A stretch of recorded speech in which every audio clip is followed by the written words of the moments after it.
Have you noticed whenever you go out with your friend or with your friends in the car, you have probably some of the best rides ever?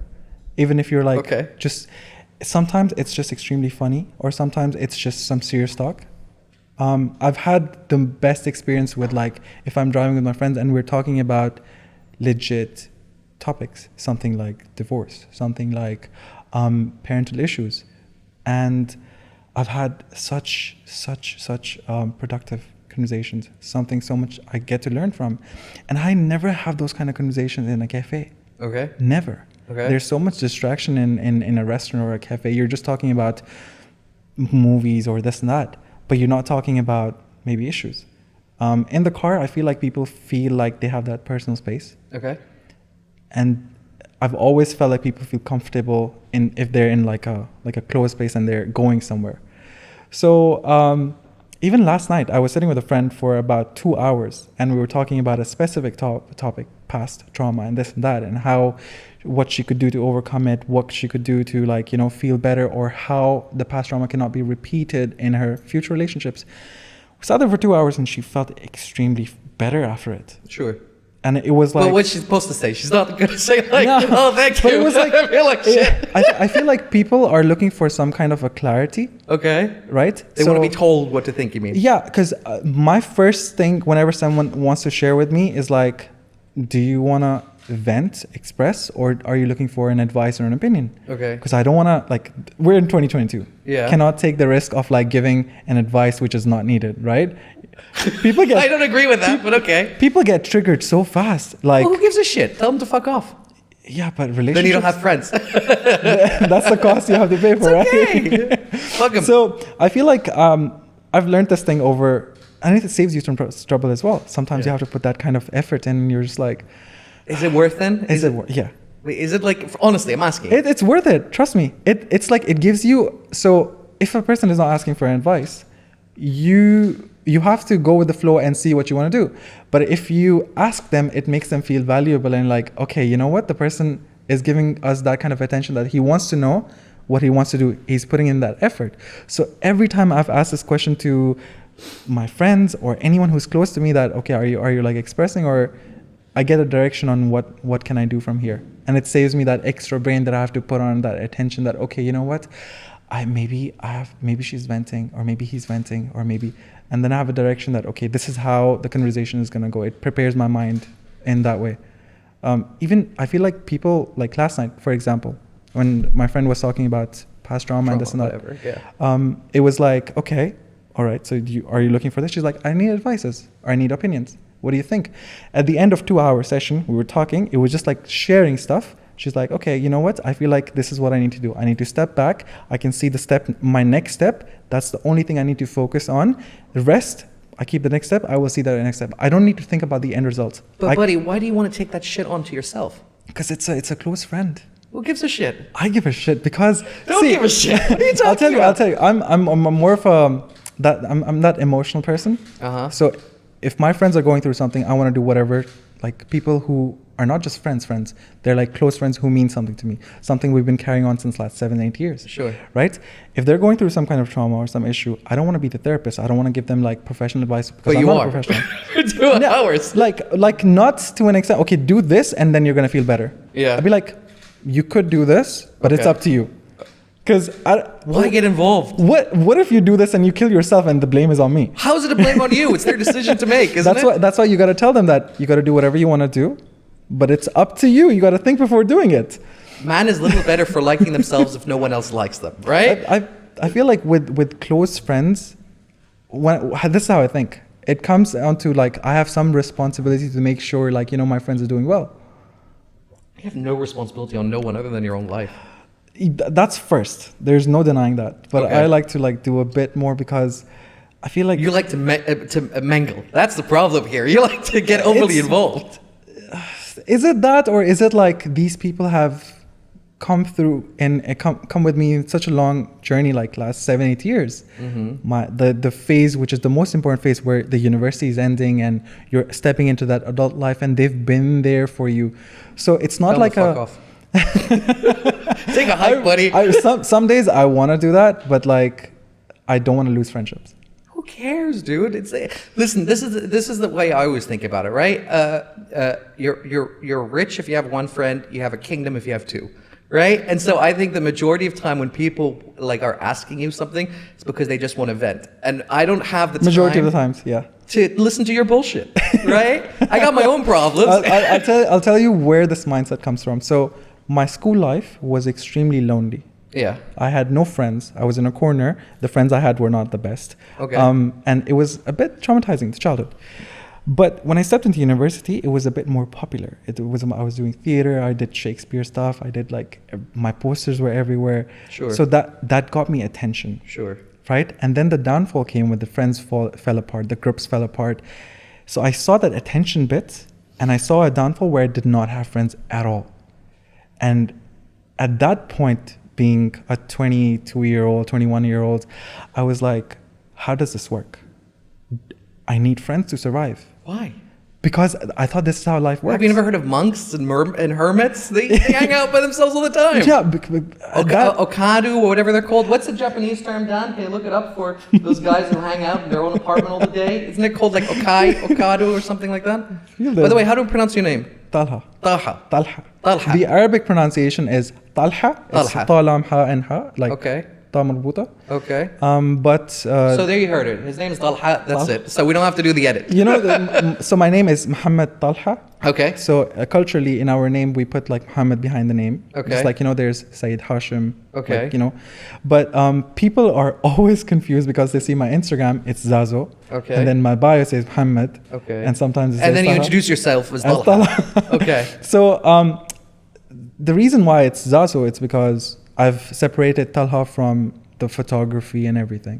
I don't want to keep the same thing as Talha and photography, same thing. So I get to separate the creative You bits. see me scratching my head means I'm confused, right? Yeah, because- So why did you separate the Zalha? Talha from from Zazo. Zazo. Yeah. Why did you separate that first? Because I wanted Who's Zalzo, by the way? I am Zazo. Is that your official name or is that just your nickname? That's like the creative name. That's Okay. like the artist name I have. Okay. Right? So I separated it because I didn't want it the same identity as Talha. So I have two accounts basically. One is private, where I post private, personal stuff, life, family, and all of that. Right? And the other is solely purely art. Okay. Where I create stuff and all. So I wanted, it's like a brand. Sure. So identity of that brand itself. So if I feel like if I put Talha as the artist, I would be doing everything within that. I would be posting life stuff, family stuff. It would be just one thing. So I wanted to make things easier for me a bit and I'm a bit of a person who keeps my personal stuff to myself. Okay. If I'm going out with friends. Except that or you're this and nosy that. with your friends and getting involved in their lives. Yeah, but that is also a bit personal though. So that all goes into Talha and all of that. The Zazo name came from basically 2010. I changed it on Facebook because my friends gave me that name. It was like out of a fun thing, and then I changed it on Facebook. And when I wanted to change it back to Mohd Talha, Facebook was like, nah, you changed it way too many times. Okay. It didn't allow me to change. Till today, I can't change it. So make another Facebook account.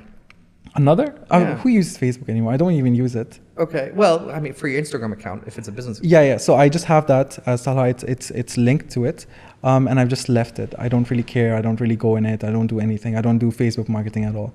Why? Especially from your brand perspective. I feel like I personally did not need any of that. Like I had stuff that got established Can on. you load up his Instagram if you don't mind, Dan? So the audience can see. Okay, so this is your official Instagram/work portfolio, Yes. right? Yes. Okay.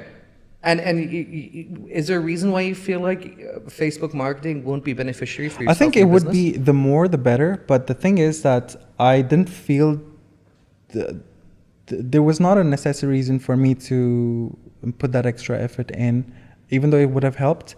But I felt like things have been going on since a while, since the last 2-3 years. I've started doing this since I made my account public in 2017 in the beginning, like January, February. Okay, that's like 5 years now. Yeah. So since then, I've been getting from one client to the other, to the other, to the other. So now I work with some brands who are renowned in Bahrain. And so I have this, I have an ongoing thing which doesn't really make me feel that I need another source of marketing. I need to do a bit more, even though that would help, but I'm already a bit busy with that. So, and plus, I'm a bit selective with my clients. Sure. So I don't want everything. Sure. So I do get clients and I'm like selective, okay, do I want to work with them or not? This is very interesting. Sorry to interrupt you because when I'm saying about the business aspect on Facebook, isn't just because of the client aspect. It's also super beneficiary for managing your posts in the sense of you can set a calendar. Yeah. And you can preset all the posts and when they're going to do it. So you can spend like, let's say 1 day, 2 days, plan out your entire week of what's going to be published. Yeah. And so you can then spend the rest of your time not on your phone. This works with like brands and this works with like corporates and all of that. If there's let's say a bank or let's say a clothing brand, it works great for them. But for me, I'm very inconsistent with my profile. At least now. Yeah. Because whatever I post, I'm like, it has to be in the moment. It has to be, and I have to be like very sure about it. I cannot post something that I'm not sure about it. I posted something in 2000, I believe, 18. Right when I came back from Sydney, I posted something and I didn't like the edit, but I still posted it, and still sometimes I think about it. I'm like, I wasn't happy with that edit. So go back to the Instagram, Dan. So tell me some parts about the post. So we talked about earlier off the camera about the skyscraper, the very top, Dan. If you scroll to the top. I think the first one, right? Yeah, it's in the middle, top. That's the one. Yeah. Yeah, the time slice. So tell me about it. How did the idea come about? Did you just said, oh, you know what? That looked really interesting. I remember there was this, so Mohd Talha, Yeah. the account, they were like, you know what? Post a picture with the concept of sunset and you're going to win something. Okay. Right? So I wanted some kind of a push to just go out and shoot at that time. Mm-hmm. And I was like, okay, I might do something. And I'd seen this other photographer in Sydney who has done time slices and whatnot. Mm-hmm. And at that time, I didn't see anyone do a time slice over here. So I was like, you know what? Let me just experiment it. Everyone has shot this building, but no one has shot this concept yet. Sure. So I want to go ahead and shoot. I've shot this building so many times, and every single time I shoot it, I have to come up with a different idea for it to look different. Don't you think if you would have switched it from instead of light to night to light, so instead of going from right to left, left to right, that makes sense? I think sun so it would look like instead of going from light to dark, it goes from dark to light. I went because it's like the sun goes down, so it starts from English side. Yeah. No, I'm wondering because I think that it would cause more dichotomy. It cause more of a pause effect if it's the unnatural way. Yeah, right. The idea of being the odd one out, right? Or well, the different one. In videography, usually if you want the story to move forward, or it's harmonious, characters move from left to right. So whenever you see like a walking shot, it's always left to right if you want the story to move forward, right? Yeah. But if the characters are going the other way, right to left, it shows that not only are they going backwards in the sense of your mind, they're going back to wherever they come from, or time-wise, or if they're thinking about like a flashback, they go like right to left, or if you want to create like an intensity of that emotion, like, oh, what? Why? Do you get what I mean? Yeah. Because it feels for your brain unnatural. Yeah, and that gets a bit more attention than the regular things, right? That's why I was wondering. But I think at that time I felt this was the first time I was experimenting with time slice, so I did not know a lot of things. What takes about maybe 5 minutes to do, I did it in like 4 hours. Sure. Because this was the first time I'm trying it. I mean, you can go in Photoshop and just flip it. That's all I'm saying. Yeah. But like the whole time slice is like taking each picture, color grading it according to your likeness, and making sure these are the selection and all of that. So I used this image in the contest, and I did not end up winning. Oh, that sucks. But who won? Can you find out? No, I don't think we can actually. Oh, we can't. But I'll tell you, the whole process is one of the issues that I have with this. I feel like around us we have so many photography competitions which are based on popularity. They're not just competitions; they are popularity contests. So for example, XYZ restaurant wants to host a photography competition, but they want attention, they want likes, they want comments. They'd be like, okay, engagement. The picture with the most likes, and if you tag 2 people on it, is going to win. Sure. You can throw your artwork into trash, because someone with a Nokia 6670 with like extremely pixelated image is going to win, because he has more followers or he has more family and friend, and it's not based on that. I called out a couple of companies over here. Like, I saw this XYZ company, they were like this and that, and I posted on my story, and I was like, don't you think this is kind of absurd? I sent them a DM and I posted on my story that we shouldn't be having popularity contests. It's bad for artists as well. Like, imagine a 18-year-old kid who puts in so much effort in creating something and then loses to something which is not even anything close to the concept of photography as an art. Well, it's life. Yeah, it's life. And then it affects the young artist, like, okay, maybe I'm not good enough. Whatever. Then you have a fickle dream. I mean, if that's the thing that breaks you, then maybe you were never meant to do it. I feel like if you're young, you definitely need guidance. I didn't do anything. Any of this is not through guidance. It's like self-learned, everything A to Z. So, but I see kids in my DMs, they're like, hey, can I come? And like, I'll be an intern and shoot.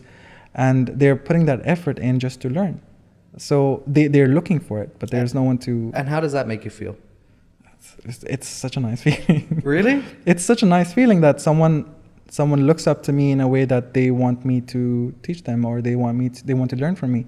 I remember, I know I'm jumping off from topic to topic, but I've had these beautiful moments, which is very rare, and I cannot ever get used to it. If I'm shooting in public or something and someone recognizes me and they act like a fangirl, I'm just like, I start sweating, because it's just such a nice feeling, because I never saw any of this coming. And I'm not some big... I still consider myself as a small artist.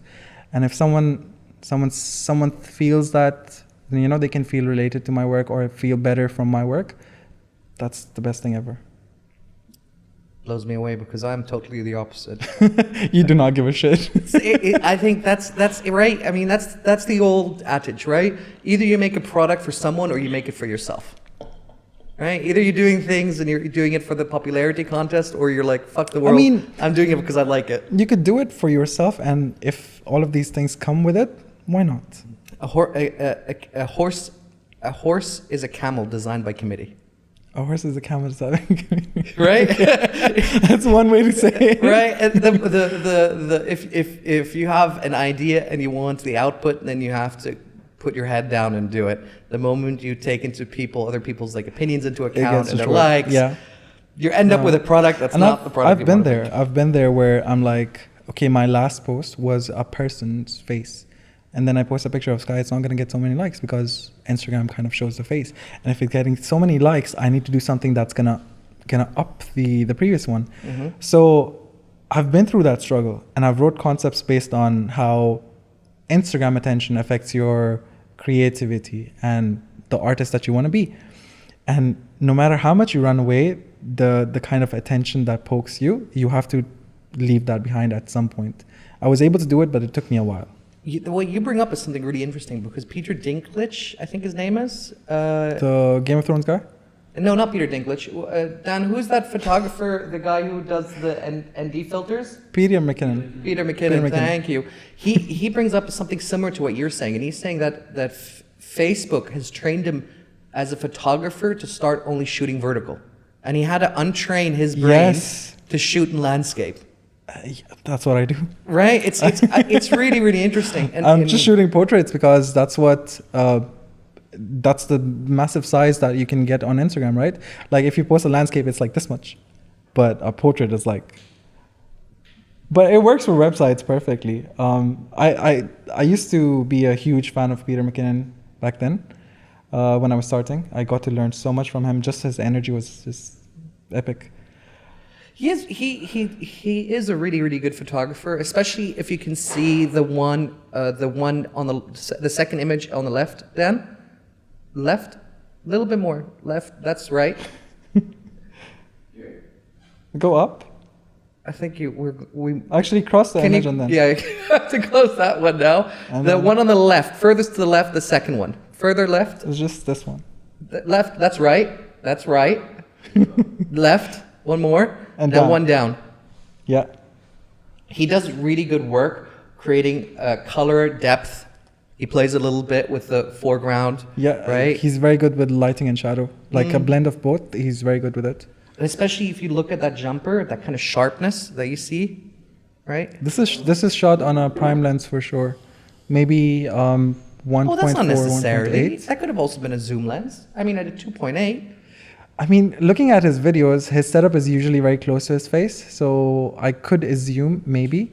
But it looks like he shoots with a 24 1.4 prime lens a lot, and it could be that. I mean, this could be. I mean, usually you can tell by the face what millimeter it is, right? Yeah. Because the more wider the face, the lower the millimeter. The more narrow the face, the more higher that millimeter. So this shot could be very easily a 70 mil or an 85, a portrait millimeter. 85 is a bit difficult, I believe, because 85 Depends would on how be far back the camera is. Yeah, because where he's sitting at the wall is not that far back. That again, we don't know how far back that wall is either, right? I've seen his videos, so. Oh, okay. You know where the position is. I'm just talking out of my ass because I'm just looking at that No, image. but you have a valid point, though.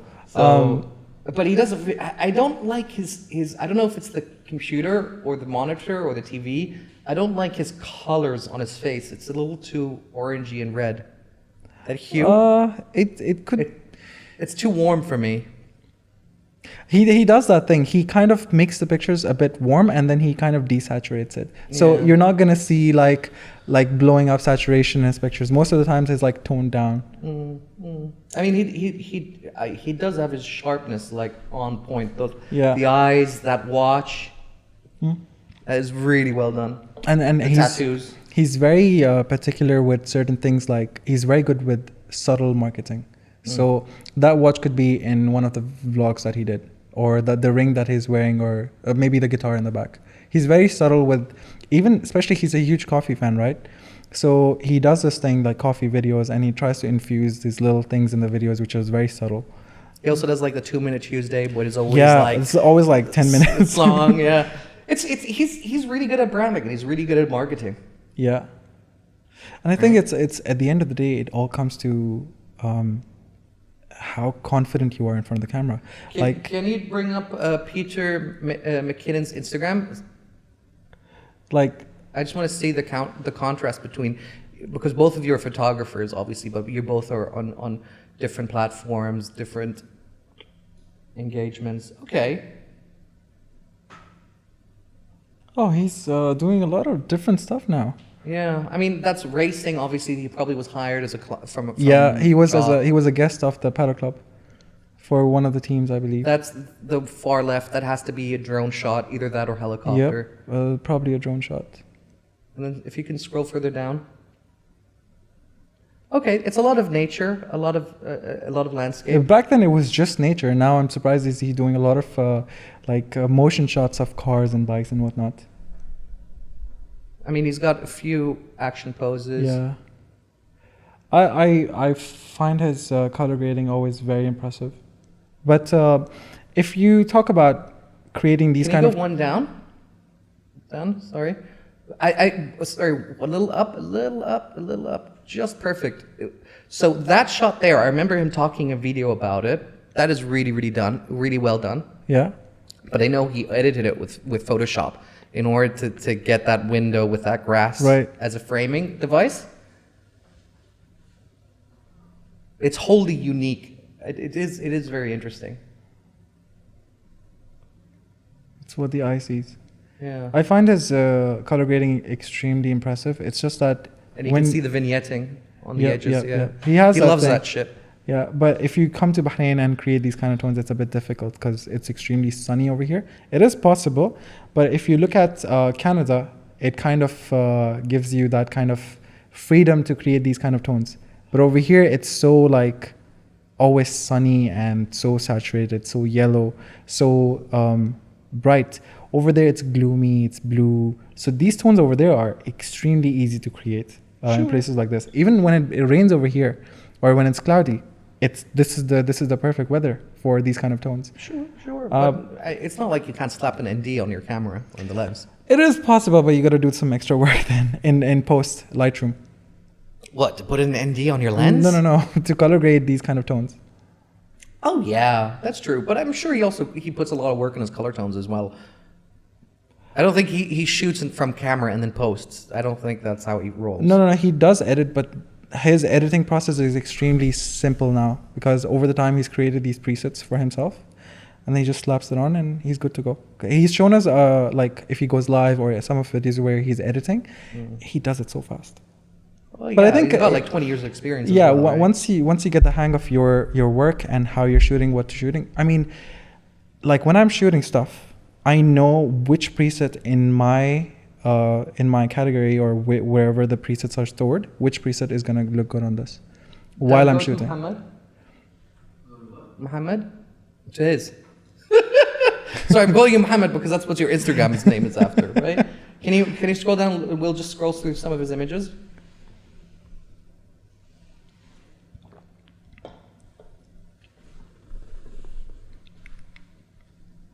You do some really beautiful shots. I have a lot of my work archived currently because I'm working on a couple of projects for which I need some project to not be seen. Well, if I do this, then it means just keep scrolling. Oh, no worries. Some really beautiful shots. You're a fantastic artist.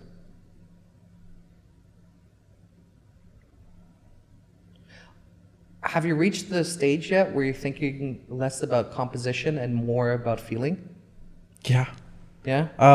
Something like the rule of thirds, right? They always say that you got to follow the rule of thirds.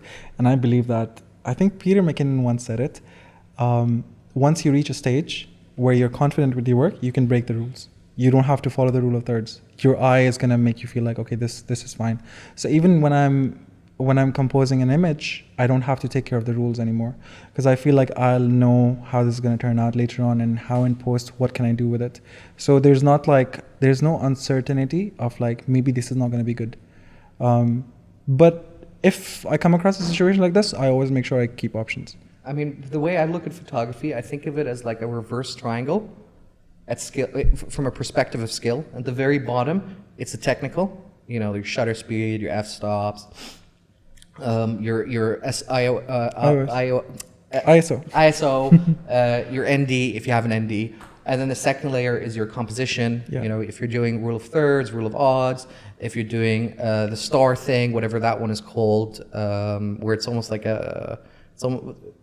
can you look up star versus rule of thirds? You'll see what I mean. It's a very famous photographer who uses it. Or maybe you have to type in, I don't know, different rules of compositions. Oh yeah, and in Lightroom we have like multiple options for composition. Yeah, I mean, so we get to see like different variations. The spiral one, yeah. is I forgot the term for it. I'm not the best with the terms either because I never learned photography. The spiral is called it's called the golden ratio. Right? Yeah. Right? I think so. The idea behind the golden ratio is just because in nature you find this like same formulaic thing everywhere. The ear of a human being, a galaxy, seashells, flowers, all have that golden ratio. And then there's also another one which is a star, but I don't know what's it called. So that's kind of annoying because I can't remember it right now. I'll put the link in the description for people, for you guys out there who are interested. Because it's really annoying me now. It's okay. But yeah. Just don't give a shit. No, it's true. I'm just terrible with words. which isn't great if you're doing a podcast, to be honest. It's not the best thing, but it works. Oh, that's beautiful, that shot. That shot is beautiful. That is beautiful. I had a phase where I was shooting a lot of ballerinas. Ballerinas. Ballerinas? Oh, because the movement and everything. I love it because you have that beautiful skylight, beautiful light, and then you have that shutter speed at about 100 because you have that blur. 80 or 100, yeah. With as that motion is happening. Motion, yeah. But the hands, the figure, the body is all totally sharp. and the way the light falls on her face makes her look like the main character, the main subject. Oh, that's interesting, because I think they must have another light source coming at her face, because look at how the light hits her cheeks. Yeah. Right? So it can't be from the window behind her, otherwise it would cause a vignetting, It's right? definitely not from here. So it has to hit her from front. Do you get what I mean? If it's hitting... Because look at her forearm. I believe it's very, like, on top. Because if it's from a bit over here, then it would fall on her cheek. So... Because look at her head and her cheek. Yeah. Right? Especially that cheek. And that But her nose head and- is a bit tilted back, if you've noticed. Absolutely. But even if I tilt my head right now here to the back, you have... Yeah. To get that light there has to be. And it's... I mean, the legs are nice and dark, the arms. Yeah. But especially if you look at her wrist, there must be some light source. Or it's bouncing back from that wall. It could be. I do The think... concrete wall. Anyways, There keep is going down. there is a possibility that it's coming from the glass, but it could be like a light source from top as well. The thing about black and white, I feel like it's easy to make a picture amazing, but if you understand black and white, you wouldn't be throwing black and white on everything. So I'm very specific about black and white. I don't throw it on anything. If you can go to my profile, I want to show you a picture. So I had this recent concept that I shot. It's on top. It's the sixth image, this one. So I never thought any other color or any other color would suit except for black and white, because I really wanted to see the details of the cloth, the fabric. I chose a specific fabric for this, for the lines to be seen, and the emotion to basically be expressed. I tried different colors, nothing suited anything more than black and white. And I also wanted like not extremely black and white, but like a bit of fade. So if you notice the background, it's a bit faded, not like pure black and white.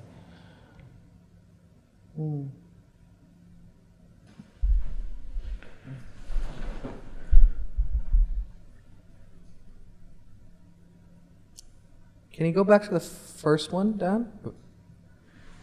Did you do any kind of effect at the bottom? Because it loses a little sharpness down there.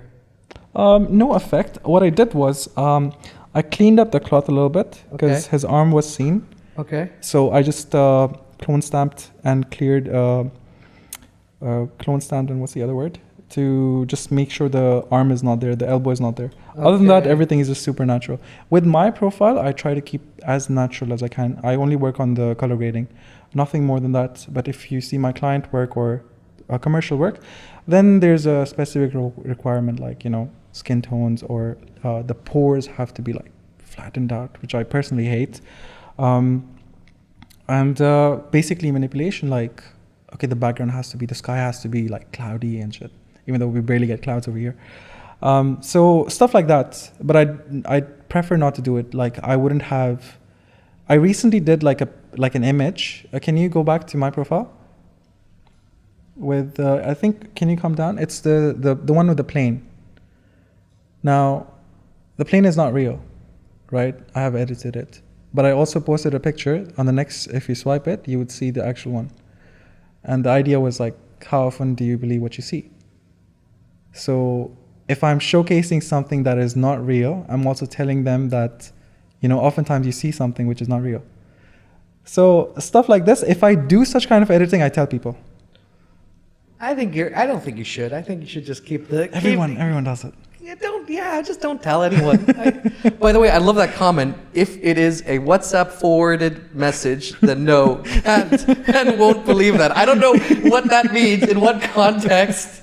You know how it says forwarded on top? You're like skeptical about it. I don't believe that at all. I don't believe that at all.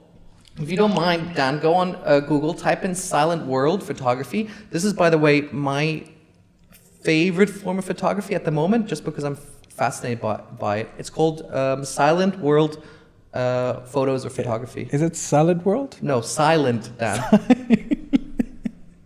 It's like you're into salads. Yeah. I fucking love it. He's such, I mean, the whole concept behind the his photos are just,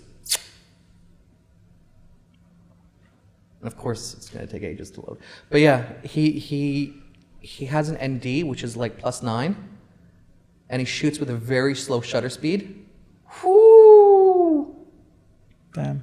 And he does these beautiful images.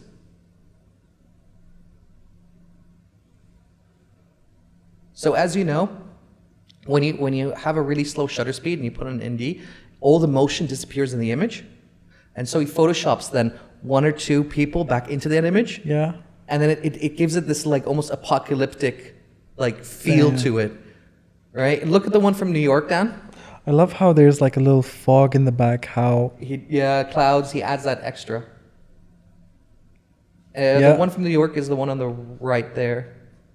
Next, yeah, that's the one. So every picture he does, he has like one person in it. Yeah. If it wants to load, hopefully. There we go. Beautiful, isn't it?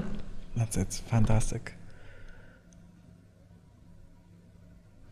There's another guy, I forgot his name, who does also, because I'm at the moment at my stage, I like playing with shutter speed a lot. Yeah.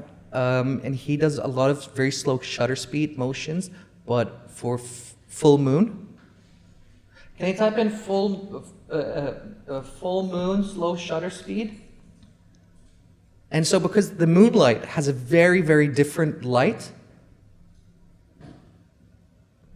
try landscape photography, landscape photography, slow shutter speed. Let's see if that shows up anything. So because when you use moonlight, it has this like very eerie kind of whitish glow. With the water? Landscape photography, slow shutter speed. Maybe landscape photography, moonlight. I'm trying to. We're gonna be spending a few minutes trying to find those keywords. There we are. That one right there. Doesn't that look surreal? That looks like a sun. Well, it can't be the sun. It looks like a sun. Yeah, but that's because of the effect of the slow shutter speed. Yeah. That is definitely the sun. Oh no, it isn't. How That do is you a landscape moon. photography That's a at the night? moon. That's the night. You can tell by the water, like how dark it is. Yeah, or the clouds. That is Yeah. definitely slow shutter speed. You would never be able to do Yep, that yep. otherwise.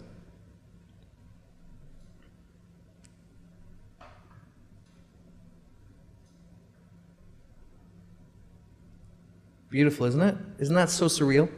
Wow. Those colors? Yep. You're not that impressed. No, I'm just like, how is this a moon shot? I know it's definitely moon, but it's crazy how much light there is. And I'm like, is this at least 30 seconds or more than that? Well, it says there, photography, you took Yeah. the image of the Canon 30 D90 seconds. 50 minutes, Yeah, 30 that's seconds. the most you can go, right? At 1.8 f-stop. At That's 200. definitely full moon. And yeah, like any of the shots that I've shot, I've never received this kind of result with like so much light. So that I'm a bit taken back by it. Like, okay, damn, this is possible. Isn't that really surreal? Just the colors? I might actually give it a shot to experiment and see how it feels. I've shot moon and sky at night. There's a picture I want to show you on my profile, but you have to scroll down a little bit. I've been doing a little bit of slow shutter speed, but like we're Right. talking about like 8. Right? Handheld. Yeah, that one. Go up. The just below the mosque. The one at night. It's a star. No. It's a Yeah, little bit that's down there. the astro Stars, bit. Yeah. Well, that's pretty beautiful. Oh, that's not bad. 500 likes. Ooh, that's a lot of. Yeah, I think I was shooting at like at least 30 seconds. No, I mean that's a lot of. Grain noise. Grain. Yeah. That's painful. We were shooting from like really, really far away. And so this was the distance basically. And I was Yeah. shooting on, I think at least a 70 mm. At least. Yeah. 70 or 80. And I was shooting on f4. But not f4, but like a lens that is like max it goes below f4. It doesn't go more than that. Oh, that's what you mean. Okay. Yeah. So, yeah, it is one of my favorite shots. I love the color grade and everything on it, but it was a bit of a struggle to shoot this. This was with the Canon or with the Sony? It's with the Canon. This was with the Canon, huh? I think the reason How much why I have megapixels do you have with that Canon? 24. Okay. 24, yeah. Well, for 2018, that's perfect. I feel What are you talking about? 2018? 2018? Yeah. I don't know what that means. No, back in 2018. Okay, and Hasselblad came out in 1950s and, and it had also 20 megapixels. I don't know what that means. With the kind of budget. I think, yeah, with Sony, it's fantastic to shoot at night. I don't think Canon can get the kind of results Sony does at night. I've experienced both. You mean the processing? The low light photography, it's just brilliant. Yeah, you mean the processing? Yeah. It's just different. It's way different. With Canon, I've always struggled at night. With Sony, I'm like shooting at like, even with the video, if you're shooting at 50 ISO, it doesn't look like it's like 50,000 ISO. If your reason is budget constraints, why don't you get the Sony R? Sony R4. R3 or R4? Yeah, so I have this issue where if I'm in that year, I want something that's coming out in that year or a year before. I don't want to get something before. So when I was getting the A7S III, the R4 was not out yet. It was going to come out in December or January. And I really wanted that camera because the project was right on my head. So that's the option that I had to go for. And I was like, since I have a photo camera, why do I need something I can just focus on videos? So I think I did make a mistake in terms of putting both cameras aside. So some shoots I'm doing photos and videos together. So I have to keep switching. And that's like very stressful. So if I had like one camera, that would be great. But I mean, you're never going to have one perfect camera, right? Yeah, that's the thing. So my next thing is to invest into a good photo camera, because I think it's about time that I invest into a better photography camera. Because so like an A1. I haven't thought about it yet, but I don't want to leave Canon. The grip, how the feel of it just feels great. But Sony is a bit like compact, it's small, but I have like big hands. So the Canon's grip, it just fits perfectly. So why don't you just get the vertical grip attachment for the Sony? It's more money. I have attachment issues with Canon. Well, the reason I'm bringing it up and pushing so hard because it's so expensive having to buy the lenses twice. Yeah. Right? Because, I mean, you could just get a converter. Yeah. But an adapter or converter. But then your autofocus doesn't always work with the converter. Yeah, it doesn't. Right? It doesn't. So that's why I'm saying if you're going to go, and you do, from what I understand, you do like prime lenses. Yeah, but I have like 5 Canon lenses and 1 Sony lens right now. Okay. So jumping onto Sony would be a bit difficult. Can you look up which one does Hasselblad use? Which lens type? Is it Z lenses or C lenses or whatever they're called? Because from a photographer perspective, right, you'd eventually want to either go with Zeiss, Olympus, or Hasselblad, right? Hasselblad, yeah. Olympus, I'm not so sure. They do H lenses and X lenses. I just wonder what they're compatible with.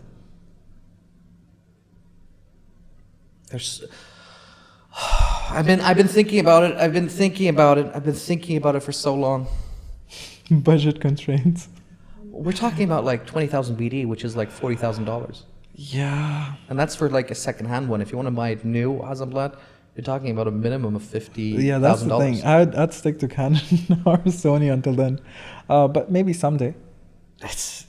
You buy a camera like that. That's it. That's for your life, right? I mean, if you're buying a camera like that, then thinking from a commercial perspective, you need that kind of return on investment, right? If I'm buying a Canon, when I bought a Canon, my goal was to make the money that I spent within 3 months. Sure. With Sony, I did it. With Canon, I did it. With this, I don't think so. Yeah, but I think where your misconception is, if you don't mind me saying this, is that when you buy a Hasselblad, you buy it for life. Right? 100 megapixels we're talking about. Sure, some Sony models offer that as well. And sure, the Hasselblad does use the same sensor as the Sony, because the Sony supplies them the sensor. But from the color programming, is Hasselblad's own thing. Yeah, 100%. It's like a one-time thing. But then I would look at, okay, what is my market like? Does my market require this? Because I shoot something on a Canon with a 1.8 nifty 50 mm, and they're happy with it. Yeah, but don't you think when you tell your client, hey, this camera is like a $50,000 camera that we're taking pictures with, don't you think that client is going to give a shit? You are out of your mind. I'll tell you this. I'll tell you from my experience, it's insane. I've had clients who don't give a shit what thing I'm using. They're like, this is our budget. And I know that's like, some clients are like this, but in Bahrain, most of my experiences have been good. But some of the experiences that I've had, they don't give a shit. If I show up at a video shoot, right? Let's say I take my Sony Sony A7S III. Yeah. Just base camera. No Attachments. No attachments. Right? Just lens, camera, we're good to go. Clients will look at it and be like, we're paying money for that? What is this? Yeah, right? Exactly. If I show up with the same camera, with attachments, the kit, all this nonsense, I'm like, oh my god, they're like, oh, this is where the money's going. Yeah. Do you get what I mean? And you don't feel that that's the case here. That is so true. That is 100%. But the thing is, with Hasselblad, it's a bit more. So let's say if I'm making ads, commercial, like regional level, not Bahrain level, like I'm traveling around and this and that, I have a higher paying clientele. That works perfect for me. First of all, Hasselblad is used mainly for two types of photography: food and textiles.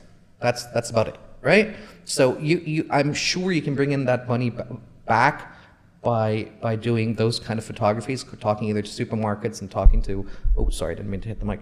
Talking either to supermarkets or talking to fashion like houses. I think there's a potential to bring that money back because they require that level of kit. Right. That makes sense. If you're talking about landscape photography, then it's something like a Zeiss, something that is a macro four thirds, or kind of like shot. That's what people generally like more. Yeah. So, see, you have a valid point, but I want to drift away just a little bit, just to get to the point. If, as a freelancer, I'm most likely not going to make that money for years. As an agency in Bahrain, I would, right, within a year. Oh, that's very interesting. Okay. That's insane, because I've noticed... so what's the difference, by the way, between being a photographer and being an agent for people listening? So if you're a freelancer, you're considered as basic, easy work, quick work, not much effort goes in. Low skill level. Okay. No matter how your skill is, but if you're a freelancer, you're seen as that one person thing, can do it. It's like a quick thing and it's not a difficult thing. Most of the people that I've worked with actually think that this is it, but you have to educate them, you have to tell them. But then if you're a part of the agency, you're like, oh, we have an agency, we have a team and this and that. But the agency at the end of the day is hiring me to do the same thing. So do you own an agency now, or do you still a freelancer? I do. So I'm commercially registered. Okay. So I do have I run my agency from my home so that, I don't face any problems or troubles in terms of invoices and agreements and this and that. But let's say I have a company established, I have an agency established. So I'll give you an example. First of all, do you have a CR? We can cut this out. We can keep this in if you have. I do have a CR. Okay. Yeah. And did that help your business? So it does help me business because in the past when I did not have my CR, I had troubles where my clients would hire me, the trusted clients, and they would get so comfortable with it, they're like, okay, we're not going to pay. So wait, sorry. Let me hear that correctly. So they were so comfortable they said they were not going to pay? Yeah. So their excuse in the last 2 years, it still goes on, Corona. Oh, okay. I've had this agency who reached out. I'll come to the agency bit in a bit. This agency who asked me to do a shoot in the mid of Corona, right? Like mid of 2020, actually. They're like, hey, we have this new idea we want to shoot. I was like, okay, this is what I'm going to charge. And they're like, we can't pay you that, but we'll pay you this much. And I was like, no. I was like, okay, since I don't have much work, I might just take it. I want to be busy, right? Corona was tough. So I took it, and then 1 month passed away. They didn't pay me. I delivered the work within 5 days. We'll come to the work bit in a bit as well. 2 months, nothing. 3rd month, I called my friend who's a lawyer. I was like, listen, I want to work with you on something. And she's like, yeah, what's up? She wrote me a legal notice. She like legally. How much money are we talking about? A very amount of 450 or 500. Oh, okay, 450, 500. Okay, it's very little. I thought you said 45 or 50. No. At that point, you're ready to get a lawyer. That's going to cost you more than anything. Okay, so we're talking about $1,000 basically. Yeah. So I was like, listen, I worked and I deserve that money. I'm not going to let that go. Back in 2017, I would let that go because I was naive. I was new. So she wrote me a legal notice, and she wrote it she did it the legal way, the proper way. And she sent them a legal notice, and I got paid within 2 weeks. After the legal notice? Yeah, within 2 weeks.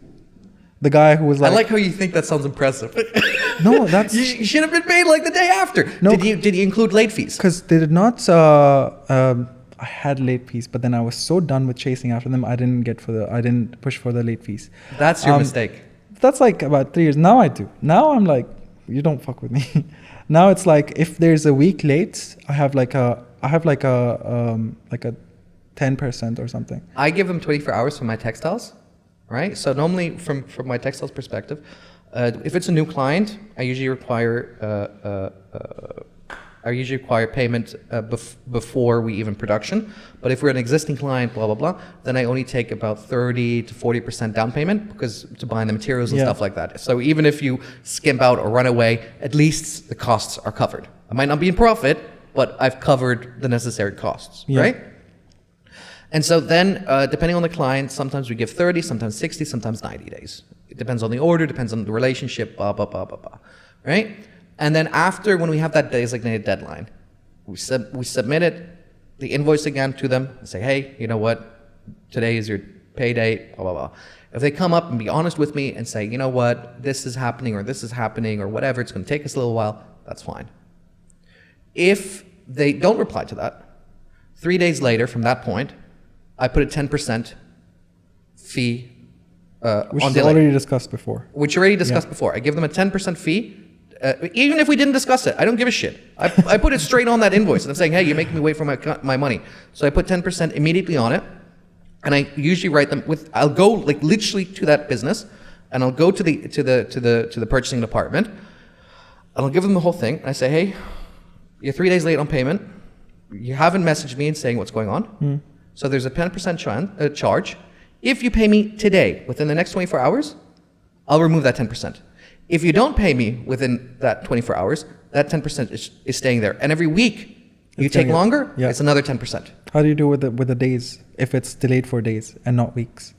Sorry, explain. What is your question? So your delay fees is per week, right? Mm-hmm. So if it's delayed for like 3-4 days, how do you do that? So it's been delayed, right? I've already went there. I've told them the 10%, right? After 24 hours, they haven't paid. Correct? So far, we understand each other. Yeah. 10% is already on after that 24 hours. So it's already, that 10% is already on. It doesn't matter how many days as long as 24 hours hasn't passed by. After that, exactly. If it hasn't passed out that 24-hour pass point, because now you've made me come to your office at that point 3 times.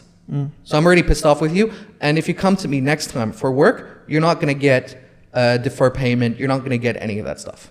It's this what my issue that I come across is mostly like, oh, we have to go through a process that's going to take 30 days. So mostly what I have is 50% before and 50% afterwards. But my existing clients, I have this established rule with them. I'll deliver the work whenever you want, but the payment has to be done within 30 days. Because they have this, most of the clients that I have are like corporate, like hotels or banks. So what they do is they have to go through a process where it has to be signed off by 3 different people who are not always available in the company. You know, according to them. That's bullshit. I know. That's bullshit. It takes 1 day. That's it. Or the whole thing is bullshit. And if I was in your position, and especially if I'm running an agency, I wouldn't submit deliverables until payment has been completed. Oh man, I wish that was easy, but it's always like, oh, we want to hire you, but the release date is in like 4 days. I'm like, okay, it's not possible. They're like, okay, give us 1 week, but we'll process the payment in meanwhile. Say no.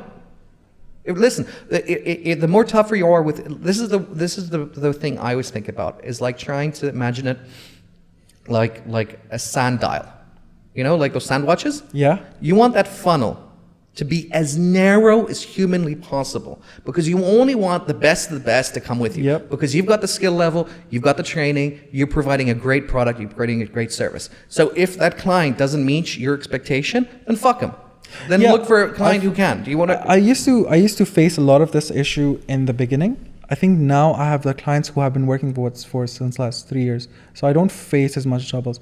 But with the newer clients, if the moment they say, oh, discount or 2 months or 1 month, cannot work with them because they're very sketchy.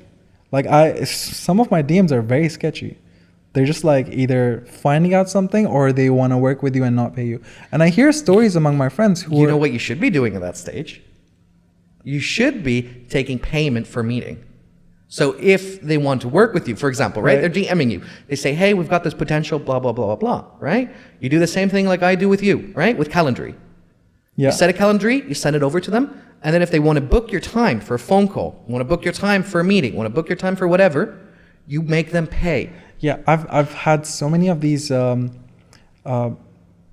in like 2 years ago, or the time before. I used to have clients who approached, they were like, hey, can we set up a meeting? And that meeting wouldn't go anywhere because they want to discuss with you and they want to like convince you to shoot. Yeah. They want to like convince you for something and then they're not going to come back to you. So now what I do is I basically approve the rates first. If my rates suit you, I'll work with you. If you want to go with it, and then only I'll go with you. Otherwise, I'm not gonna even set up a meeting because my time is valuable, right? And I'm not gonna come to you and not sure about the fact that you want to waste 2 or 3 hours of my time and then not go ahead with me. Just get my ideas, see how I think, and then convince me to work on a budget of like 80 BD for like 1,000 BD shoots. If you don't mind me interrupting you, and the reason I'm being so like upfront and aggressive with you, my brother owns a marketing company in Germany. Yeah. And when I was struggling in the UK, getting my stuff like up and running, I was doing meetings from what's that alcohol company called again? I did one with the vodka company, Absolute. Thank you, Dan. And it was for like 2,500 BD for 10 seconds, and they wanted a 30-second shoot. And so we went, I took the meeting, I wasted a lot of time because they said COVID, we have to wait for confirmation, we have to wait for this, we have to wait for that. And so I spoke to my brother about it and blah, blah, blah. And he just called me like straight up. He said, hey, you're an idiot. And I went, what? Why? This is a potentially big client. He said, potential doesn't pay anything. And I went, okay, so what should I have done? He said, you should have made a meeting fee. Meaning if they're going to take up your time to sit in that meeting, so for him, for example, if he goes to have a meeting with a potential client, that client is paying at least 500 euros, which is about 250 BD, just to have the opportunity to sit with him. And any ideas that he brings on the table, an NDR is signed, meaning that is his ideas. Yep. And that if they want to use that ideas with a different company, they can, but they have to pay for the fee then. That's how it should be, but it is not. But over here, this is what he says, because I said the same thing. I said, well, you can't like duplicate that model, blah blah blah, because you know there's stoppage, right? And he said, instead of wasting your time, this is what he said to me. Instead of wasting your time, we're looking for compromises and working with these compromises with clients and being frustrated with them. Spend rather your time on building relationships and clients that suit your need. Yeah. Right? You're investing into it. Exactly. And that really blew my mind. Right? He said instead of trying to like talk to 100 people and then maybe it's like a potential client and then you're still having to do a lot of compromises, it's better to be very upfront and be like, this is it, this is this. And this also seems a lot more professional. Yeah, it saves you so much effort and time. Exactly. And it gets you somewhere rather than you just hanging in the air and not being sure about it. Sure. Let's go with you. How many DMs do you get a month, roughly? Give me a bold number. 200? No, not that much. I would say under 60. So let's say the 60. Let's say with that new 60, let's say, imagine those are old new 60. Work stuff, right? Yeah, work stuff. So let's imagine that all those 60 are new. Instead of you then spending time working out, hey, are they serious? Are they this? You know, wasting your time talking back and forward to them, sending them a Calendly invite immediately that if they book your time, your phone call, whatever else, costs them 10 BD. How much of that 60 do you think will pay for it? Maybe 1%? Maybe barely. Maybe 1%, maybe 0%. The only serious ones will. But thank you. Yep. So you're then not spending, you know, your time 2 or 3 hours in your week replying to fucking these people and being like, are they serious? What is their concept? What do they want me to do? Do you get what I mean? Yep. That's the way to do it. I think we have to bring that kind of a practice in this region. 100%. I started off with a verbal thing, like, okay, pay me this much. The idea of quotes and invoices only came when I started working with, like, started seeing people around me or started working with agencies and companies. They were like, send us a quote, and I'm just Googling how to write a quote, and from like back in 2017. So I think such kind of a practice is something that's definitely needed, and it's like you mentioned, it's a professional way to approach the clients, and for you to actually seem that way as well. Because what I'm trying to hit on that point is that your clients isn't just Bahrain. Your clients is everyone in the Gulf. Yeah. You can get yourself a visa, and you can work with X client if the money works. Yeah, I mean, I get like serious clients from Saudi every now and then, which is great. It's like just a causeway away, and then they seem a lot more serious than the clients over here. So like the Instagram clients, I mean. So yeah, I think that approach works, and that should be practiced. This is just my recommendation to you. Yeah. I think if you refocus your efforts, you get your Instagram on the right like level, the right wavelength. You move from being a photographer to be an agent. Yeah. Market that ability. For me, my goal is not to be a full-time photographer. So I don't put myself into that category, and I don't push myself to be out there as like that photographer guy. For me, I'm very I feel like the word is resonated towards marketing. So whatever clients that I work with, my first focus or their first focus with me is what to do with the content. We'll come to creating what should we create, but how should we put out there? What kind of audience should we reach out, and how can we reach out to them? Dan, can you go back to his Instagram? By the way, for the audio listeners, I'm sorry, we've talked a lot about visual things, so go on YouTube and watch our episode to get the full content. Now, for the people who are watching it on YouTube, write a comment and tell me when you see this profile, what do you think? Do you see an agent or do you see a photographer? I know the answer. I think we all know the answer, but Yep. let the internet and answer it, or if you're watching on TikTok or if you're watching on one of our social platforms, leave a comment. Tell me what you think when you see this content. Yeah, so when people see my stuff, it's always like straight up photography, right? So my marketing bit is more of like with the existing clients. I mean, you even see it. Sorry, go back again, Dan. You even see it right here. It goes reels and then work. Yeah. So right. So work Yeah. isn't even the first thing. No, Reels, I just started doing it, so it's like the first thing because that's the last thing. So currently, I'm not active on Instagram at all. Like, Okay, thanks, Dan. half of my work is not even there yet because I've archived a lot. If I could show you my archived work, that would be like a completely different profile. If you like, you can add it to a link, and we can have people then from who's watching the content see. Yeah, sure. I'm not sure how can I link the archived work. Well, I mean, I'm worried that maybe some people will steal it, so you might have to put a watermark on it. But otherwise, you could just add it to a Google Drive and just make a shareable link. Yeah, so my archived work is most of the commercial work that I've done. Something that is different to landscapes, and most of the profile that you see right now is landscapes, right? A view basically. But if you see my archived work, you're going to see a lot of client work, brands, clothes, food, this and that. So currently I've put my profile under a box because I'm working on something else. Where have we landed now? Are you going to stay in Bahrain, or do you want to move to Sydney or somewhere else? So far I want to live in Bahrain. Okay. Because I'm like financially and like in terms of living and everything, I'm very well established. So I want to keep it like that for a couple of years, but then my options are I would prefer to stay in GCC, but move to like a faster paced market, maybe like Dubai or Qatar or Kuwait. Saudi Arabia is also moving very quickly. Riyadh, insane. So open to options. Still exploring stuff, but currently I'm staying in Bahrain for maybe a couple of years max. I reckon if you move to Sydney, I reckon that you could be independent from your sister living from her space in the span of 3 months. Would get a head start at least because my sister lives there. I think not just that, but I think what places like Sydney and those kind of markets offer, where you could definitely make very short amount, like very quick cash, is real estate photography. That pays. The one thing that pays is real estate, and I did not know that before in Bahrain. Oh, really? That pays here for you here? Here as well. Like, how much are you charging? I've only shot maybe twice or thrice, and they pay me. Let's say the work is the work costs around 100 BD. They would pay me 500 for that. Not bad, not bad. Big buildings, small buildings, Apartments. Apartments. Yeah. Do you do shoot videos as well or no videos? I do videos.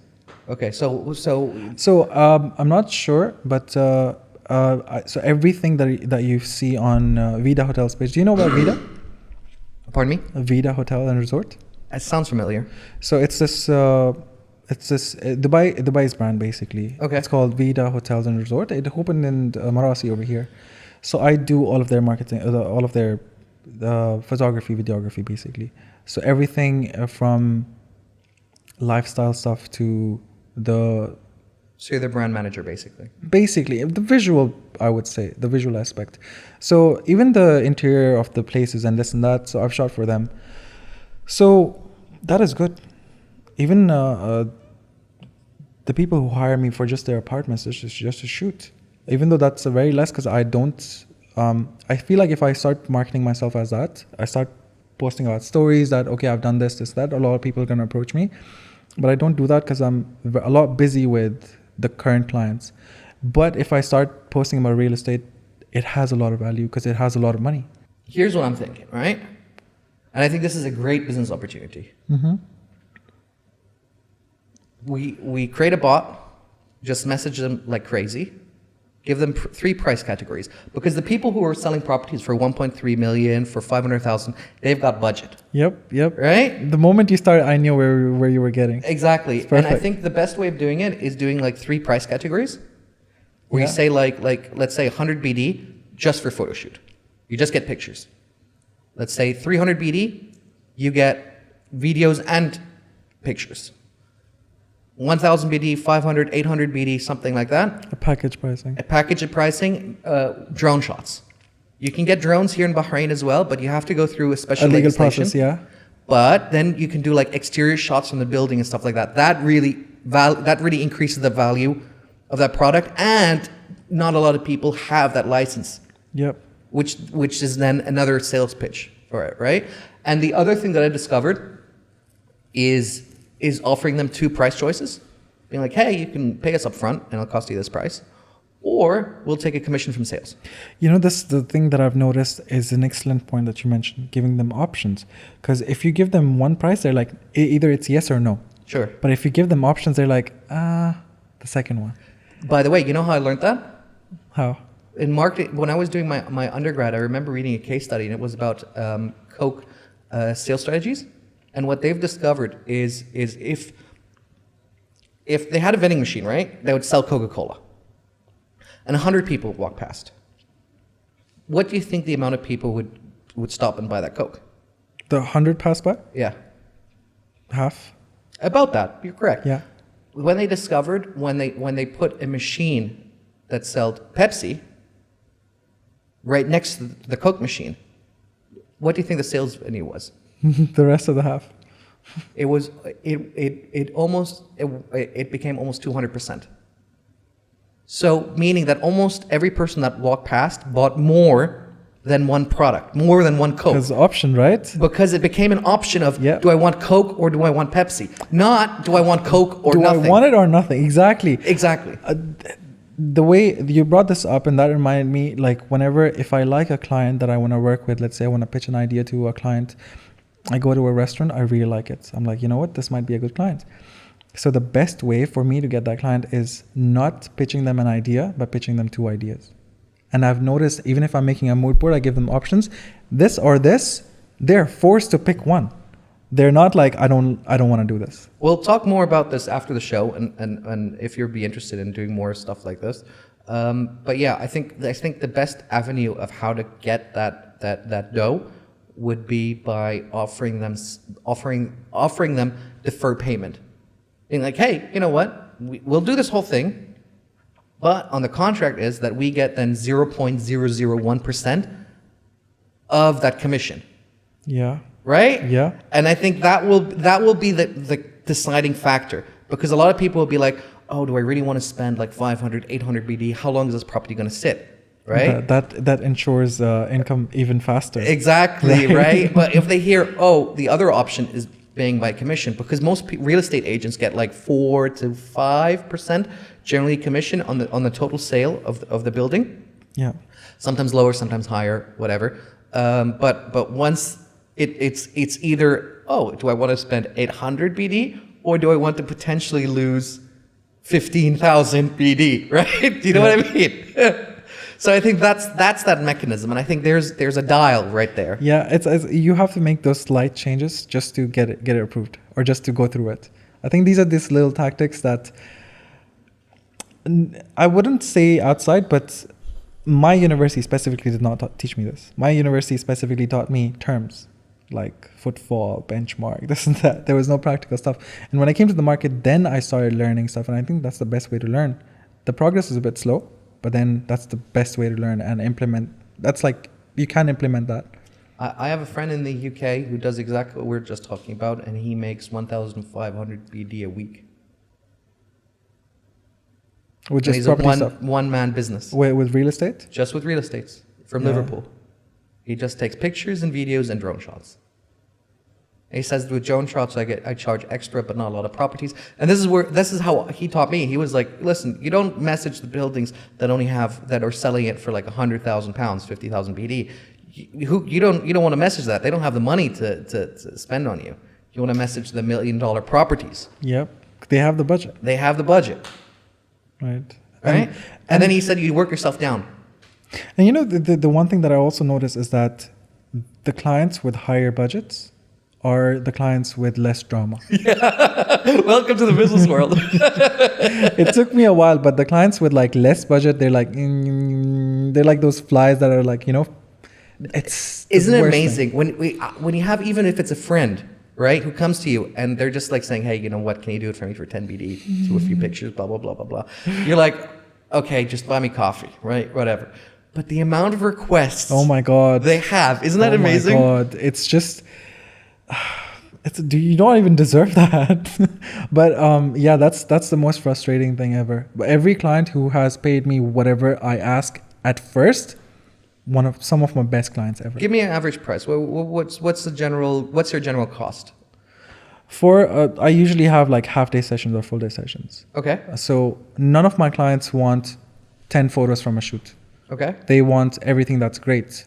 And they leave it to me to give them either 10 photos or 100 photos. So do you market the amount of photos you take in a shoot? Is that your sales pitch?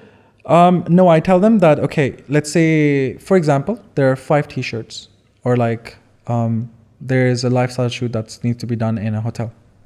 I'd be like, okay, this is the plan. And we're going to do 3 or 4 type of shots at each angle or at each setup. And we're going to do about like 5 setups.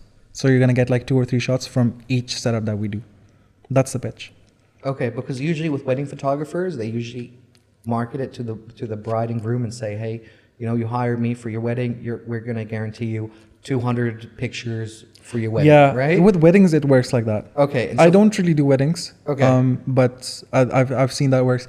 With me, like, I don't know how this works, but it works every single time. My clients trust me with whatever I give them. So for the product photography aspect, do they give you a list of description and be like, we want this angle and we want this shot and No. They just give you full creative control.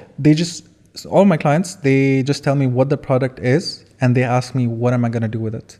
Okay. So I come up with the design of it. Fuck. Yeah, that's why I charge them not just for photography, but I charge them for basically. Okay, you're not a photographer anymore. You're an art director at that point. Yeah. So the thing is, there is no concept of like at a freelance level. There is no concept of art director, set designer. I don't find any food designers in Bahrain, like food setup designers, right? And I know a lot of my friends who are photographers specifically into food photography who do the food setup design themselves, from lighting to the table setup to every single thing that goes into placing the food here and there, the extra props, this and that, themselves. That's what exactly I do. So give it some advice to our listeners right now, how they can make sure they're working with clients that are both deserving for your time and it's worthwhile. I think the most important thing is discussing everything at least over an email. Okay. That is the most important thing, because if it's verbal, most of the time it's going to go bad, especially if you're a freelancer, not a company, not an agency. If you're a freelancer, have everything as written. Actually, this is hitting closer to home than a lot of listeners can believe. Actually, our two guys in the back, Dan and Murray, had some issues right now with a client. Not me. I hope not. with some food photography. Okay. And the client then just halfway ran away. So what would be some of the ideas that you could come up with to prevent I think that first kind of all, do not deliver until you know that you're going to get paid. That's the Okay. first thing that I need to practice as well. stuff? Okay, that's number one. But before even that, have everything written through an email. Okay. Have it signed. Okay. Have the quotes approved. Okay. Because you need to have some proof. So if you want to take it to a higher level where you want to file a case against them, or you want to make it legal, then you need to have some kind of proof. And even though WhatsApp messages are enough, but it's not formal. And what about if somebody just halfway through shoots or halfway through a project then decides to run away? I mean, there are legal ways to deal with that, but Okay. in my case, or in like a freelancer's case, I wouldn't deliver anything. Okay. I mean, Because you still wasted half your, potentially, if it's like a 3-day shoot and you're 1.5 days in. Yeah, it's just an unfortunate case, but then I would make sure, I wouldn't go down that path, but it takes one Instagram story to bring the people down. Okay. And I feel like if you are a freelancer in the market, if you post about people, like there was this XYZ coffee shop that did the same thing. To you, you're saying? Not to me. Okay, But in so Bahrain. somebody else then. In Bahrain, yeah. They got these designers and they hired them, and then the next day or a month later, they changed the locks of the place and they stole the design and they said, "Oh no, this is our design." This, by the way, happened to our two guys, where they worked with a client and they delivered, but with watermarks, and the client then refused to pay and just posted With the watermark? with watermarks. I thought they would either like clean it off or like crop the. No, they didn't even bother that. They were like, whatever. Wow, the height of being lazy. Well, I don't know. I mean, how serious are you with your business? If that's I think like in that case, we should start putting like a massive watermark in half the middle. the image. Like full image, right? Like a PNG on top, you can just see backgrounds. Unbelievable, right? But I think the most important thing is having things written. That has always saved me.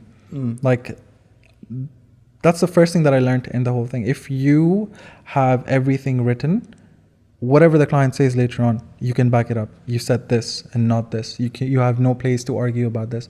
You show them the message, they're gonna step back. They're gonna get back to their own place.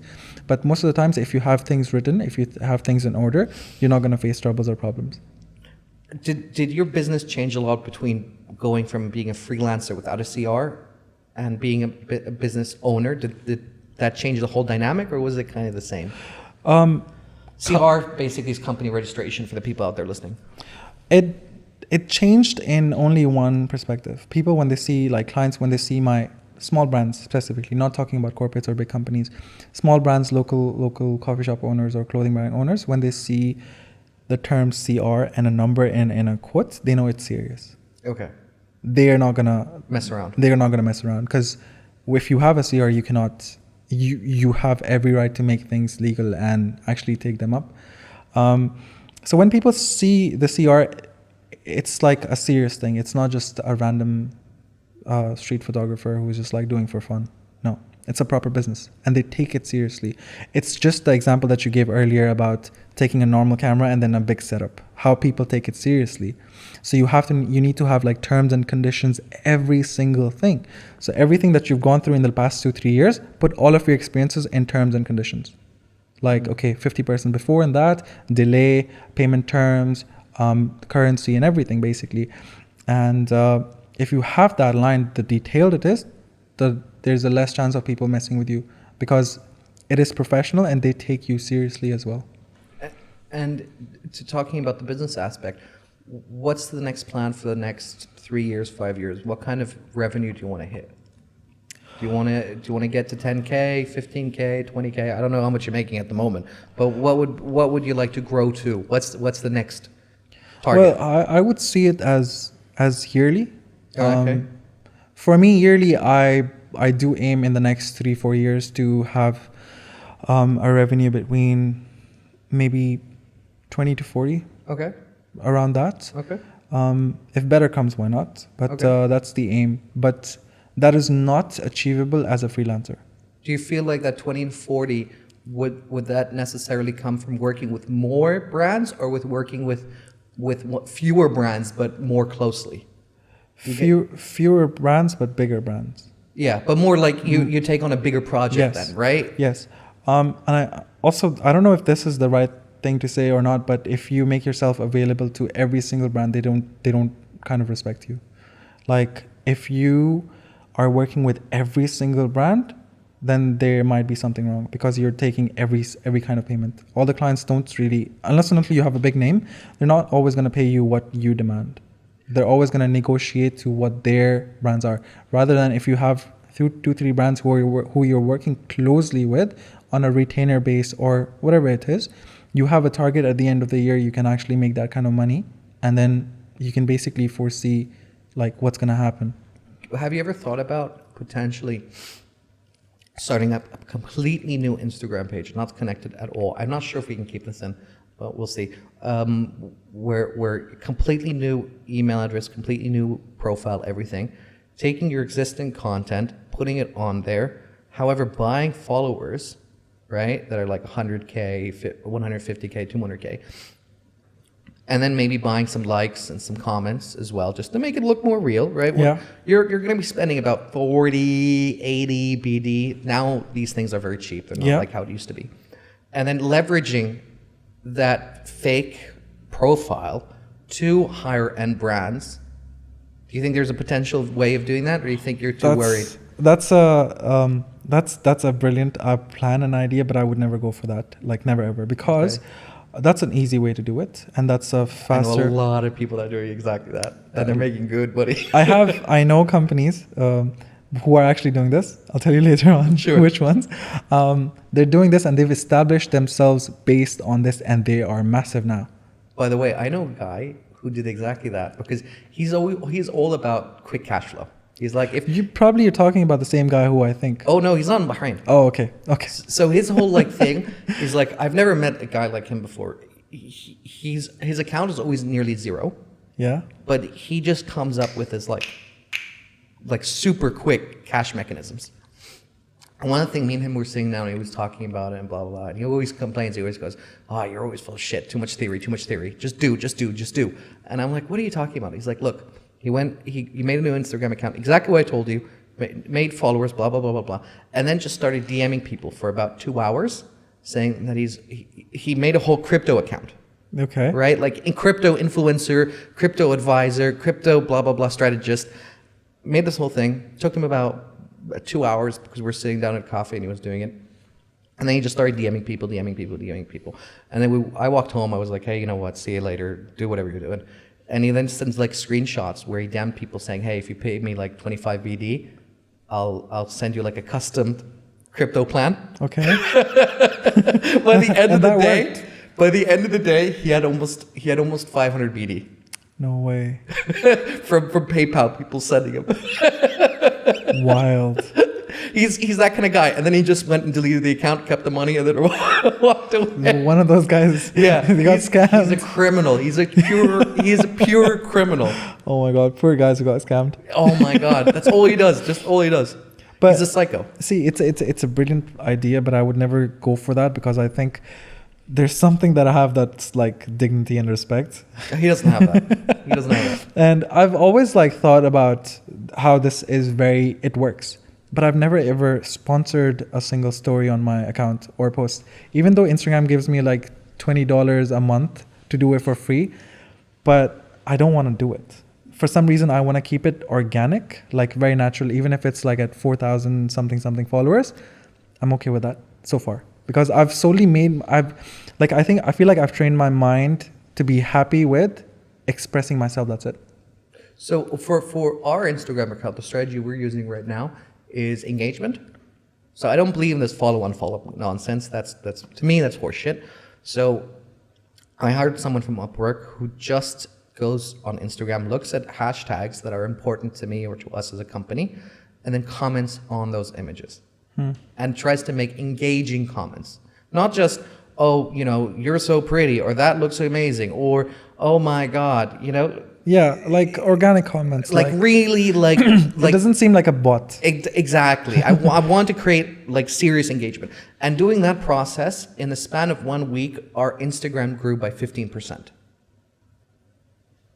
That So- works. I think that is a perfect way to do it. But for my personal, so my Instagram, which is a public account, but it's still very personal and dear to me. So I keep it very like super organic. I don't. I mean, it doesn't get more organic than that, because every time we post, there's like karmic law almost, because we've commented and interacted with these people's posts. When they see our post, they comment and interact with ours. So our engagement is just See, there's also this one thing that I came across a few years ago. It's like the more you interact with your followers, they're gonna interact back as well. absolutely. 100%. This works every single time. If you're relevant, right? So the more people see you being active on their account, so every time they see you, there's a natural thing. Oh, they wouldn't feel like, oh, he commented on my picture, so I have to do it. No, but they just feel like a natural need that, okay, maybe we should. You know what? Because we know that he exists or he is relevant, so that works, and it's by far the most organic way to make sure that there is some kind of engagement. So that works. I mean, I think you're totally right. I don't know how important. Well, how important is social media anymore for your business? It is the most important thing ever. Really? Yeah. I mean, all of my clients, some of my biggest clients came from Instagram. Like if I was able to afford to buy a car, it was because people saw me on Instagram. I find that really fascinating, because my brother owns, as I told you, the agency. He has zero social presence, zero, no nothing. He runs a whole agency with 15 people employed, not even a website, and even with a crazy name, bestseller. Please give my brother business if you're in Germany and you need a. So to me that's crazy, but he just calls it a waste of time. He says that's a waste of energy. I'd rather build real relationships. And I was like, what are you talking about? He's like, go with your past clients, have coffee with them, and knock on their like social network. That's a traditional method. There's nothing wrong with it. And it works for him. It works, yeah. If it works for him, it's well and good. But then the thing is that I don't think that approach is gonna last for long, You don't think so? because we're seeing the world pass so fast. There are people who are earning tons of money, maybe even more than me, and they're doing it all Maybe more than you. all by sitting. Well, Jeff Bezos, Bill Gates. I think they're well above you. You don't have to worry about that. No, the people who are sitting in a basement and just designing a logo, Okay. they're charging what? Well, 400 BD for one logo. I think most of them sit in skyscrapers. I don't think a lot of them sit in basements. No, but like, have you seen how people have like proper careers on just Fiverr? That's insane. They don't have to move out of their house even just for an inch. You know that lady, it's a lady, by the way, who designed the logo for Starbucks. I forgot her name. She charges $20,000, which is about 10,000 BD per logo. Per logo, and you get 0 revisions, I think. But I might be mistaken. No way. Yeah. So that's her. I mean, that's the value that she has, right? So it doesn't matter if her work is great or shit, but it's like she has that name and she's accomplished that level where she gets to say, The guy, I think it was a guy who designed the Nike logo. They didn't want to pay him cash, from what I remember. This was like back in the 60s or 70s, whenever Nike was properly founded. She got percentages. Can you imagine? Percentages of Nike? Still earning for probably till today, right? Yeah, she never sold it. She owns, I think she owns like 1 or 2% of The of best Nike, thing ever. right? That also reminded me of the fact that, so let's say my work is okay, it's not great, but if I have around, I like how you're telling that for 20,000 people right now. My work is okay. For example. It's not great. So example. don't hire me, by the way. so let's say my work is just basic. It's something that everyone is doing. Okay. And I have around 500,000 followers, right? I can charge whatever I want to charge, or I can charge according to the number of followers I have and not the quality that I provide. That works. I've seen photographers, I've seen graphic designers, I've seen artists who are selling just based on the number of their followers and not the quality of their work. That works for people. For me, I would charge based on the quality of my work. But if my work had the same kind of work that I do, and I had like 500,000 followers, my pricing would be completely different. My pricing would be at least 3 times more or 4 times more. Do you think you want to get there? Definitely 100%. Yeah. What kind of timeline? But I want to keep it organic. You want to still keep it organic? Organic, yeah. I don't want, so that's the thing that I work with brands on. I don't want them to have like their likes are like Sylvia something, and there's like a bot who's just commenting, I'm so naked tonight in the comment section under a brand of like clothing. So, right? If you see these bot comments everywhere, I don't want my brands to have that kind of comment section, or even my page to have that kind of comment section. So I think I want to get there, but organically. And I think the best way to get there is by creating viral content. I'm going to be the devil's advocate, because although I'm with you on a personal level, according to the Turninger effect, humans can't distinguish anymore whether or not it's a bot that's writing to you on like an SMS or messenger They're getting platform. so realistic now. Exactly. It's insane. So from the devil's advocate perspective, I'm like, yes, that is true. Some bots do suck, but we're getting there to a stage with AI and image analysis. Yeah. That you're not going to be able to tell. I think so many of these brands are paying for this, but they're not doing it right, because you're going to see like 20,000 followers and their likes are 10. I think Justin Bieber was very famous. It came out that I think it was like 2/3 or half of his followers were all bots. No way. So I think there was this whole trend in between where people were exposing celebrities of how many fake followers that they have. But it's insane, because I know some brands over here who started, and within 2 or 3 weeks or a month, they had like 50,000 followers. I love it. I love it. Don't you just love it when you see the amount of posts? Like they have 200 posts. Yeah. 150,000 followers. Yeah, I'm like, and I see the comment section and there's nothing over there. There's no likes engagement or the views. That's my favorite. When they're doing like reels and they get like 4,000 views on reels, but have 160,000 or 170,000 followers, and you're like, this is. It makes no sense. And there are like 5 comments under there, and they're like, check your DM for more followers. So that's insane. I'm with you.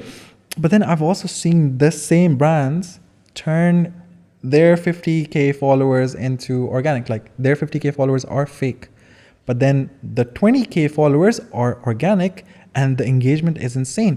True. Because they've used that fake following to get more followers, for people to think, oh, this is real. So more people follow them, and they started making content every single day. Content that is relatable to people, that is relevant. Content that is, even if it's not appropriate, like it's not relevant, but it makes people, It's like on their niche, what you're saying. Yeah, it's like a trend. Even if it doesn't fit the market, it's like something viral went on TikTok, they're gonna post about it. So yeah, I don't think we touched the TikTok topic. No, we haven't. I mean, there's a lot of well, I'd love to have you back on if whenever you're free, and we can organize a date. For sure. I'd love anything to. else you'd like to mention? No, I just want to say thank you for having me. It's just I think we need to have more of such opportunities where we can sit and share things. So it's not only a way to give back something, but also like for people to learn. And also it's like a mutual learning space as well. So I think that's absolutely fantastic, and thank you for having me. Anyway, how people can find you? Yeah, reach out to you? Reach out to me on Instagram, which is zazo.jpg. It's xaxo.jpg, and you can reach out to me by sending me a DM, and it's all good. I mean, I've seen some of his off camera. He showed me some of his past clients and pictures, and I have to say, you're amazing. Content is really amazing.